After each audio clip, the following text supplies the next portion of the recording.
Depuis ce matin, l'humanité vit à crédit.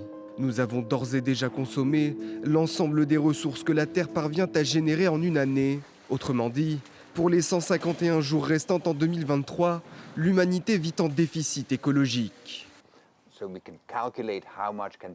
Nous pouvons donc calculer la quantité qui peut être régénérée dans un pays donné, puis l'additionner à l'échelle mondiale. Nous pouvons aussi calculer la consommation en examinant la quantité consommée dans chaque pays. Il existe également des statistiques indiquant la quantité de pommes de terre, de lait et de viande consommée. Nous pouvons donc faire le total et déterminer la capacité nécessaire pour fournir ces produits. En 1970, la totalité des ressources mondiales était utilisée fin décembre, en novembre au long des années 1980 et en octobre dans les années 90. Cette année, le jour du dépassement est atteint le 2 août. En cause, nos modes de vie, surtout dans les pays riches.